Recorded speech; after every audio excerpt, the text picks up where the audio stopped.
మీరు చూస్తున్నారు తెలంగాణ సమాచార్.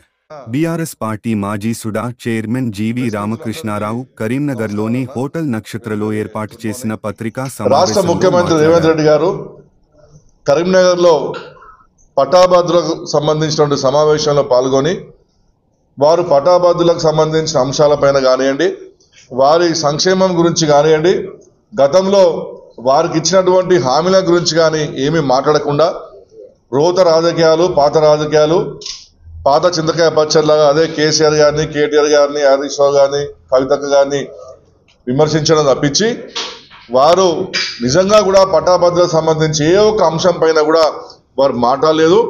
వారి మాటలలో నిజాయితీ లేదు, నమ్మకం లేదు, అన్ని అబద్ధాలని అక్కడ ఉన్నటువంటి సభలో ఉన్న పట్టాభద్రులు గమనించి ముఖ్యమంత్రి గారి మాటలకు ఏ ఒక్క పట్టాభద్రులు కూడా అక్కడ వారు స్పందించలేదు.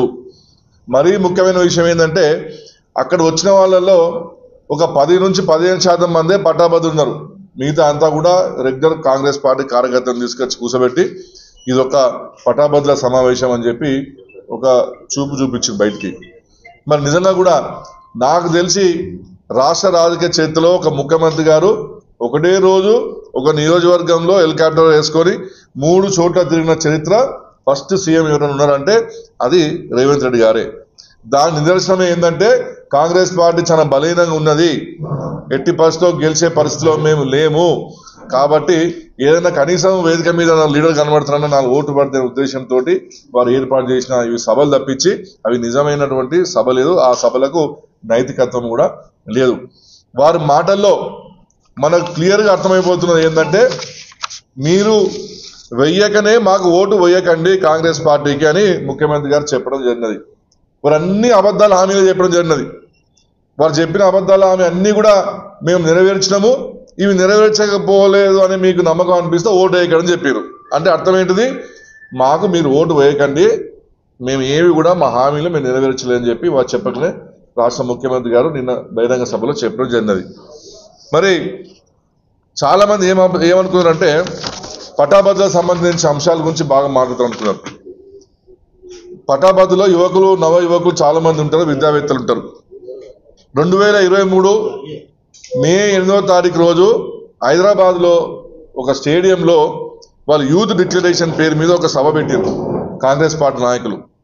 ఆ సభలో ప్రియాంక గాంధీ గారిని పిలిపించుకొని ఇది యూత్ డిక్లరేషన్ అని చెప్పి సభకు పెట్టి అనేకమైన హామీలు ఆ రోజు వాళ్ళు కురిపించారు. మేము ఇవాళ అడుగుతున్నాం రేవంత్ రెడ్డి గారిని, ఆ రోజు మీరు మహిళలకు స్కూటీలు ఇస్తా అని చెప్పారు, మరి ఆ స్కూటీల గురించి మీరు ఎందుకు మాట్లాడలేదు? అదేవిధంగా అమరవీరులకు జూన్ 2వ తారీఖు వరకు అమరవీరులకు మేము ఐడి కార్డ్స్ ఇస్తాము, అమరవీరుల లిస్టు తయారు చేస్తామని చెప్పారు, ఎందుకు ఇంతవరకు మీరు అమరవీరుల యొక్క లిస్టు తయారు చేయలేకపోయారు? అమరవీరుల కుటుంబ సభ్యులకు ఇంటికో ఉద్యోగం ఇస్తామని చెప్పినారు, వారి ఇంట్లో తల్లికో తండ్రికో నెలకు 25 రూపాయలు పెన్షన్ రూపంగా ఇస్తా అని చెప్పినారు, మరి వాటి మీద ఎందుకు రాష్ట్ర ముఖ్యమంత్రి గారు స్పందించలేదు? నిరుద్యోగ భర్తీ కింద నెలకు 4,000 రూపాయలు ఇస్తామని చెప్పిన ఆ రోజు ఆ యూత్ డిక్లరేషన్లో, మరి ఎందుకు దాని మీద రేవంత్ రెడ్డి గారు మాట్లాడలేదు? యూత్ కమిషన్ ఏర్పాటు చేసి 10 లక్షల రూపాయలు రుణం లేని ఇస్తామని చెప్పారు, వడ్డీ లేని రుణం ఇస్తామని చెప్పినారు, మరి మీ కమిషన్ ఎటుపోయింది, మీ 10 లక్షల యొక్క వడ్డీ లేని రుణం ఎటుపోయిందని చెప్పి కూడా మేము రేవంత్ రెడ్డి గారిని అడుగుతున్నాం.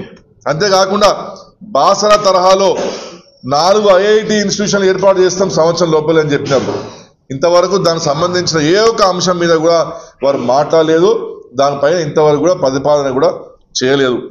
మరి నవ యువకులకు ఉద్యోగ కల్పన కల్పించాలని చెప్పేసి సెట్విన్ బస్ సంస్థను మళ్ళీ పునర్నిర్మాణిస్తాము, సెట్విన్ ద్వారా అనేకమైనటువంటి నిరుద్యోగులకు ఉద్యోగం దొరుకుతుందని చెప్పింది, కానీ మరి దాని మీద కూడా ఏం లేదు. ఉన్న ఆర్టీసీ బస్సులే ఖరాబ్ అయ్యి రిపేర్ షెడ్లో పడితే రిపేర్ గతలేదు, మరి మీ సెట్విన్ ఒక స్కీమ్ ఎటుపోయిందని అడుగుతున్నాం. ఈరోజు అనేక మంది యువకులు గల్ఫ్లోకి పోయి గల్ఫ్ ఏజెంట్ల చేత మోసపోతున్నారు. ఎంతోమంది దుబాయ్లల్లా మస్కట్లల్లా వారు అక్కడ ఇరుకపోయి ఉన్నారు. మరి వారిని మంచి చేయడానికి, వారిని యొక్క సక్రమంగా వారు తరలించడానికి ఒక విభాగం ఏర్పాటు చేస్తామని చెప్పినారు, ఈ ఏజెంట్లను నియంత్రణ చేస్తామని చెప్పినారు. మరి మీ గల్ఫ్ యొక్క విభాగం ఎక్కడ పోయిందని చెప్పి కూడా మేము రేవంత్ రెడ్డి గారిని అడుగుతున్నాం.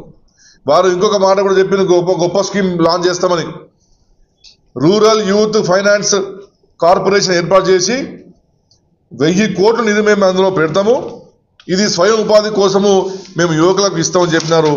మరి ఆ 1000 కోట్ల రుణం ఎక్కడ పోయిందని చెప్పి మేము అడుగుతున్నాం. అంతేకాకుండా ప్రతి విద్యార్థికి 5 లక్షల విద్యా భరోసా కార్డు ఇస్తామని చెప్పినారు. మరి ఆ కార్డు ఎటుపోయినాయని చెప్పి మేము రేవంత్ రెడ్డి గారిని అడుగుతున్నాం. ఇంకా గొప్ప మాట చెప్పిన ఆ రోజు ఎస్సీ ఎస్టీలకు సంబంధించి విద్యా జ్యోతి పథకం ద్వారా ప్రతి గ్రాడ్యుయేట్ పూర్తయిన వ్యక్తికి 25,000 రూపాయలు ఇస్తామని చెప్పినారు. పీజీ కంప్లీట్ అయిన వ్యక్తికి 1,00,000 రూపాయలు ఇస్తామని చెప్పినారు. ఎంఫిల్ కంప్లీట్ చేసిన వ్యక్తికి 5 లక్షల రూపాయలు ఇస్తామని చెప్పినారు. మరి ఇవన్నీ కూడా ఆ రోజు మీరు యూత్ డిక్లరేషన్లో మీరు మాట్లాడిన విషయాల గురించి రేవంత్ రెడ్డి గారు కరీంనగర్లో ఎందుకు స్పందించలేదు? వీటి గురించి పక్కదారి పట్టించి మీరు అనక్కర రాజకీయాలు ఎందుకు మాట్లాడాలని చెప్పి మేము సూట్ ప్రశ్న మేము రేవంత్ రెడ్డి గారిని ఇస్తున్నాం. మీరు ఇంకొక విషయం కూడా చెప్పారు. ప్రభుత్వం రాయితీ పొందినటువంటి ఏవైతే సంస్థలు ఉంటాయో, బిజినెస్ ఇండస్ట్రీస్ ఉంటాయో, అందులో 75% రిజర్వేషన్ మేము బడుగు బలైన వర్గాలకు ఇస్తామని చెప్పినారు. మరి దాని గురించి కూడా మీరు మాట్లాడలేదు. మీరు అదాని అంబానీలకు వాళ్ళ కోసం సిమెంట్ ఫ్యాక్టరీలకు భూములు ఇచ్చిండ్రు, మైనింగ్లకు వాళ్ళకు భూములు ఇచ్చిండ్రు. మరి వాటితోటి మీరు ఏమైనా MOU అగ్రిమెంట్ రాసుకున్నారా? 75% రిజర్వేషన్ మేము కల్పిస్తామని చెప్పి. మరి నేను చాలా గొప్పగా చెప్పినారు. మేము దావోస్ పోయినాము. దావోస్లో అనేకమైన కంపెనీలు, అమెజాన్ కంపెనీ అట, Sun Metro Chemicals, Tilman Global Holdings, Mega Infrastructure, ఇవన్నిటి నుంచి 1,75 కోట్ల రూపాయలు తీసుకొస్తున్నాము. ప్రభుత్వం వారికి ఇక్కడ కొన్ని రాయితీలు ఇస్తున్నామని చెప్పారు. ఒక్క రూపాయి అయినా ఇంతవరకు తీసుకొచ్చిందా? 50,000 మందికి ఉపాధి వస్తుందని చెప్పిండ్రు. కనీసం 5 కన్నా మీరు ఉపాధి కల్పించినా అని చెప్పి నేను ఇవాళ రేవంత్ రెడ్డి గారిని సూట్ ప్రశ్న ఇస్తున్నాం. మా కేసీఆర్ గారి ఒక గొప్ప విజన్ తోటి కట్టినటువంటి పోలీస్ కమాండ్ సెంటర్లోనే ఇవాళ ఈ కార్యక్రమాలు నడిపించుకుంటున్నారు. ఇవాళ మీరు ఢిల్లీకి పోయిన సార్లు కూడా ఇవాళ మీరు రాష్ట్ర సెక్రటరీలోకి పోలేదు. ఇవాళ కనీసం మీరు 30-40 సార్లు పోయి ఉంటారు ఈ 14 నెలల్లో. ఆ 30-40 సార్లు కూడా మీరు ఇంతవరకు మీరు సెక్రటరీలోకి పోలేదంటే మీ ఎంత అసమర్థన పాలనో ఇవాళ క్లియర్గా మనకు అర్థమైపోతున్నది. ఇవాళ నేను బాగా మాట్లాడుతున్నారు, స్పోర్ట్స్ యూనివర్సిటీ గురించి మాట్లాడుతున్నారు బాగా. ఏదో ఆయన ఒక్కడే స్పోర్ట్స్ ఎంకరేజ్ చేస్తున్నట్టు, ఇక దేశంలో ఎవరు చేయనట్టు. నేను రేవంత్ రెడ్డి గారు గుర్తు చేస్తున్నా, కేసీఆర్ గారు రాష్ట్ర ముఖ్యమంత్రిగా ఉన్నప్పుడు మేము కూడా 2 కోట్ల రూపాయలు నిఖత్ జరైనాకు కామన్వెల్త్లో ఆమె 50 kgs వెయిట్ లిఫ్టింగ్లో ఉంటే రాష్ట్ర ముఖ్యమంత్రి కేసీఆర్ గారు కూడా ఆమెను హానర్ చేయడం జరిగినది. అంతేకాకుండా మొహమ్మద్ ఉసాముద్దీన్కి కూడా బ్రౌన్ మెడల్ వచ్చింది ఆయన కామన్వెల్త్లో. కేసీఆర్ గారు కూడా వారిని లంచ్కి పిలిచి వారు సహజంగా గౌరవించి పంపించారు. PV సింధు తెలుగు అమ్మాయి, ఆమె ఆంధ్ర ప్రాంతానికి సంబంధించిన కూడా మా తెలుగు అమ్మాయి అని చెప్పి కూడా PV సింధు కూడా రాష్ట్ర ముఖ్యమంత్రి గౌరవం ఇచ్చారు. సానియా మిర్జాకు గౌరవం ఇచ్చారు కేసీఆర్ గారు. అదేవిధంగా ఈషా సింగ్ గారికి కూడా గౌరవం ఇచ్చారు. ఇవన్నీ ఏ ముఖ్యమంత్రి ఉన్నా ఈ మినిమం థింగ్స్ చేయాల్సినే. నువ్వు చేయాల్సిన ఏందో చెప్పాలని చెప్పి మేము డిమాండ్ చేస్తున్నాం. ఇంకా మీరు తిరిగిందంతా కూడా కార్మికుల ఏరియాకి సంబంధించిన ప్రాంతంలో తిరిగిన మీద ఒక దిక్కు అక్కడ శ్రీశైలం SLBC సొరంగం కూలిపోయి 8 మంది కార్మికులు లోపల ఇరుక్కుపోయి ఉంటే నీకు ఓటు ముఖ్యమని తప్పించి వారి సంక్షేమం మాత్రం ముఖ్యం కాలేదు. ఒక్క మీటింగ్లో కూడా వారి గురించి మాట్లాడలేదు, కార్మిక వర్గాల గురించి కూడా మాట్లాడలేదు. అంటే మీకు చదువుకున్న కార్మిక పిల్లల ఓట్లు మీకు అవసరం లేదా అని చెప్పి నేను రేవంత్ రెడ్డి గారిని అడుగుతున్నాను. పువ్వు అంటే కాళేశ్వరం మీద బదనాం చేస్తారు కేసీఆర్ గారిని, మరి SLBCలో కూడా మరి మీ పాత్ర అని మేము అనుకోవచ్చా అని చెప్పి కూడా నేను ఇవాళ రేవంత్ రెడ్డి గారిని ప్రశ్నిస్తున్నాను. నిన్న కరీంనగర్ గడ్డ అంటేనే ఇది కేసీఆర్ గారి అడ్డ. తెలంగాణ ఉద్యమానికి పురుడు పోసిన గడ్డ మా కరీంనగర్ ప్రాంతం. ఈ ప్రాంతంలో నుంచే కేసీఆర్ గారిని 3 సార్లు ఎంపీగా పంపినాం. ఇక్కడనే ఫస్ట్ టైము కరీంనగర్లో సింహగర్జన పెట్టిన స్థలం కరీంనగర్. నిన్న వారు ఏం మాట్లాడుతున్నారు? సోనియా గాంధీ గారు ఇక్కడ మీకు మాట ఇచ్చినందుకు సంతోషమే. సోనియా గాంధీ గారికి ఎన్ని అవంకాలు వచ్చినా, ఎన్ని కష్టాలు వచ్చినా వారు ఈ రాష్ట్రాన్ని ప్రకటించినని చెప్పి వారు నిన్న ఇక్కడ మాట్లాడిండ్రు. రేవంత్ రెడ్డి గారు మీకు అసలు ఏమైనా బుద్ధుని మాట్లాడుతున్నా, జ్ఞానం లేక మాట్లాడుతున్నా? 10 సంవత్సరాలు ఢిల్లీలో మీదే రాజ్యం ఉంటుంది, 10 సంవత్సరాలు రాష్ట్రంలో మీదే ప్రభుత్వం ఉంటుంది. సోనియా గాంధీ గారికి 12 సంవత్సరాల తర్వాత అంటే 2000 కోట్ల తెలంగాణ ఉద్యమం మొదలైతే 2014 వరకు ఈ సోనియా గాంధీ గారు ఎందుకు బిల్లు పెట్టలేదు? సోనియా గాంధీ గారు కాదని తెలంగాణ ఇచ్చింది, కేసీఆర్ గారు చేసిన తెలంగాణ పోరాటానికి తల వంచి ఢిల్లీ పార్లమెంటు గతిలేని పరిస్థితిలో ఇవ్వాల్సింది కాబట్టి ఇవ్వకపోతే బతకలేమనే ఉద్దేశంతో వారు మాకు బిల్లు ఇచ్చారు.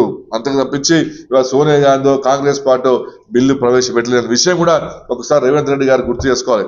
ఆ రోజు మీరు ఆపోజిషన్ పార్టీలో ఉన్నారు కదా, ఆ రోజు మీరే కదా సోనియా గాంధీని పట్టుకొని దయ్యం అని చెప్పారు మీరు. ఇవాళ మీకు దేవత ఎట్లేందో మీరు ఏ విధంగా మాట్లాడుతున్నారో మాకైతే అర్థమవుతలేదు. నిన్న మన కరీంనగర్ బిడ్డ పివి నరసింహరావు గారి గురించి ఫస్ట్ టైం పివి నరసింహరావు చనిపోయినప్పటి నుంచి మొదటిసారి ఒక రాష్ట్ర ముఖ్యమంత్రి పివి నరసింహరావు గారి గొప్పతనం గురించి మాట్లాడడం జరిగినది. నేను అడుగుతున్నా, ఇవాళ మీకు సోనియా గాంధీ గారు, రాహుల్ గాంధీ గారు అందరూ కూడా మొత్తం కింద పడిపోయారు కాబట్టి చెప్పుకోవడానికి ఏమి లేదు కాబట్టి నిన్న ఓట్ల కోసము మీరు పివి నరసింహరావు గారి పేరు మీరు వాడుకున్నారు. కానీ పివి నరసింహరావు గారికి అన్యాయం జరిగినప్పుడు ఆ వేదిక మీద కూర్చున్న చాలా మంది ఆ రోజు క్యాబినెట్లో ఉందో రాష్ట్ర క్యాబినెట్లో వారి అంతిమ సంస్కారంలో అగౌరవం పరిచిండ్రు. వారి యొక్క భౌతిక గాయాన్ని ఢిల్లీలో కాకుండా హైదరాబాద్ పంపించిండ్రు. కనీసము కేసీఆర్ గారు ముఖ్యమంత్రి అయినంత వరకు ఈ రాష్ట్రంలో ఒక్కడంటే ఒక విగ్రహం కూడా మీరు పెట్టలేదు. అసలు మీరు పివి నరసింహరావు గారి మాట తీసే నైతిక హక్కు ఇవాళ కాంగ్రెస్ పార్టీ నాయకులు ఎవరికి కూడా లేదు కాకలేదు. ఈ ప్రాంత బిడ్డ అని చెప్పి చాలా పెద్ద ఎత్తున గౌరవించి వారి 100 years సెలబ్రేషన్ ముఖ్యమంత్రి గారు చేసి పివి నరసింహరావు గారి గురించి గొప్పతనం గురించి చెప్పిన ఏకైక వ్యక్తి ఈ దేశం ఉందంటే అది మా కేసీఆర్ గారు తప్పించి ఇంకెవరు కాదు. ఓట్ల కోసం ఇవాళ మీకు పివి నరసింహరావు గారు గుర్తొచ్చిందని చెప్పి నేను ఇవాళ రేవంత్ రెడ్డి గారిని సూటిగా ప్రశ్నిస్తున్నాను.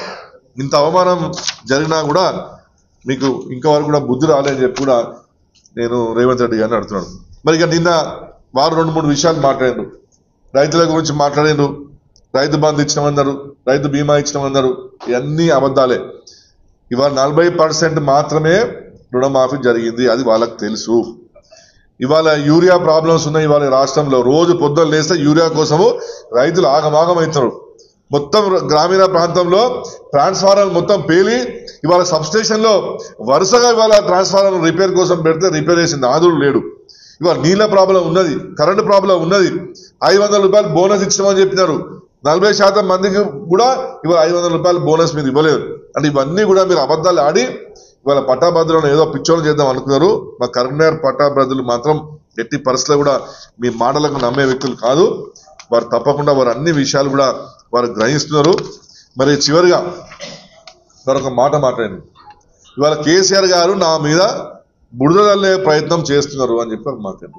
నేను రేవంత్ రెడ్డి గారు ఒక్కడే చెప్తున్నాను, తెలంగాణ ప్రజలు మీ మీద మన్ను పోషణ మొదలుపెట్టేసారు. మీ హైడ్రా, మీ మూసి, మీ పాలసీలు అన్నీ కూడా విసుగు చెంది మీరే బురదలో ఇరుక్కపోయిన మీకు మీరు ఎవ్వరు మీ మీద బురద అవసరం అసలే లేదు. ఇవాళ తెలంగాణ ప్రాంతంలో మొత్తం ప్రాజెక్టుల నీళ్ళలో మునిగి తేలినా మీ బురద మాత్రం పోదు. ఇదే బురదతోటి 4 సంవత్సరాల దాకా వెయిట్ చేసుకుంటూ ఉండండి. రానున్న రోజుల్లో మళ్ళీ మా కేసీఆర్ గారు ముఖ్యమంత్రి అవుతారు. రేపు రానున్న ఉప ఎన్నికల్లో కూడా ఎవరైతే రేపు సుప్రీంకోర్టు గైడ్ లైన్స్ ప్రకారం ఎవరైతే అనర్హత వేయబడుతుందో ఆ ఉప ఎన్నికల్లో మేము బ్రహ్మాండమైనటువంటి విజయంతో ముందుకు వస్తాము. ఇంకొక విషయం చెప్తాం రేవంత్ రెడ్డి గారికి, మీది ఐరన్ లెగ్. మీరు ఢిల్లీ అసెంబ్లీలో పోయినరు, అక్కడ మీరు ఓడిపోయినరు. మహారాష్ట్ర పోయినరు, మహారాష్ట్రలో కథం అయిపోయింది. హర్యానాకు పోయినరు, హర్యానాలో కథం అయిపోయింది. లాస్ట్కు మీరు పోయినా పోకుండా జమ్మూ కాశ్మీర్లో కూడా లాస్ట్కు మీ అవసరం లేకుండానే అక్కడ జమ్మూ కాశ్మీర్లో ప్రభుత్వం వాళ్ళు ఏర్పాటు చేసుకున్నారు. ఇవాళ మీ పార్టీ మునిగిపోయే పార్టీ. దేశంలో కాంగ్రెస్ పార్టీని ప్రజలు కథం పట్టించేస్తున్నారు. మీ రాహుల్ గాంధీ, మీ సోనియా గాంధీ, మీ ప్రియాంక గాంధీ, ఈ దొంగ గాంధీలు, డూప్లికేట్ గాంధీల పతనము ఇక మొదలైంది. మీరు కేవలము మీ ఢిల్లీలో ఉన్నటువంటి మీ ఏఐసిసి పెట్టిన ప్రతినిధి మాత్రమే. మీరు ఏదో పెద్ద ఫుల్ ఫ్లెడ్జ్డ్ ముఖ్యమంత్రి భావం నుంచి ముందు దిగిరాండి. దీని తర్వాత ఇంకా మీకు రాజకీయ ఉనికి కూడా ఈ రేవంత్ రెడ్డి గారికి ఉండదు, కాంగ్రెస్ పార్టీకి ఉండదని తెలియజేస్తూ, మరి నిన్న మీరు 3 సభల్లో తిరిగిన మీరు ఏ మంత్రి కూడా తిరిగారు, ఏ రాష్ట్ర ముఖ్యమంత్రి కూడా ఈ పట్టాభద్రకు సంబంధించి 3 సభలు తిరిగిన సందర్భం ఎక్కడో లేదు. సో నేను కరీంనగర్ ప్రజలకు, కరీంనగర్ పట్టాభద్రకు చెప్తున్నాము, ఈ రోజు మనము ఎట్టి పరిస్థితుల్లో కూడా బీజేపీ కాంగ్రెస్ ఎట్టి పరిస్థితుల్లో గెలవదు, అది నిర్ణయించుకున్నారు. నిన్న నాకు నిజంగా కూడా నరేందర్ రెడ్డి గారిని చూస్తే మాత్రం చాలా జాలి అనిపించింది. మన అమ్మవారి ముందుగా మేకర్ బలి కొట్టినట్టు నిన్న పాపం ఆయన అక్కడ నిలబెట్టి ఇచ్చిండ్రు. వాళ్ళు సోనియా గాంధీకి ఆల్ ఫోర్స్ నరేందర్ రెడ్డి గారిని బలి చేస్తారు. పాపం ఆయన ఏదో మంచిగా విద్యాసంస్థ నడుపుకుంటున్న వ్యక్తిని అనవసరంగా కాంగ్రెస్ పార్టీకి పోయి సర్వనాశనం అయిపోతున్న ఆల్ ఫోర్స్ రెడ్డి గారు. మాకు మీ పట్ల సానుభూతి ఉన్నది, కానీ మీరంతా కూడా ఆ మురికిలో ఇరుకపోయారు. మీరు కాంగ్రెస్ పార్టీ బీఫామ్ తీసుకోవడంతో మీకు కథం అయిపోయారు. మీరు 3వ స్థానానికి పడిపోతారు. మీరు ఇప్పటికైనా జాగ్రత్తగా ఉండని చెప్పి కూడా నేను ఆల్ ఫోర్స్ నరేందర్ రెడ్డి గారిని కోరుతున్నాడు. సో రానున్న రోజుల్లో మళ్ళీ అంతా కూడా బీఆర్ఎస్ తప్పించి ఏం ఉండదు. పట్టాభద్రులారా నేను మళ్ళీ చెప్తున్నాను, ఎట్టి పరిస్థితి కూడా బీజేపీ కాంగ్రెస్ పార్టీని ఓడగొట్టి తీరాల్సిందే. జై తెలంగాణ, జై కేసీఆర్.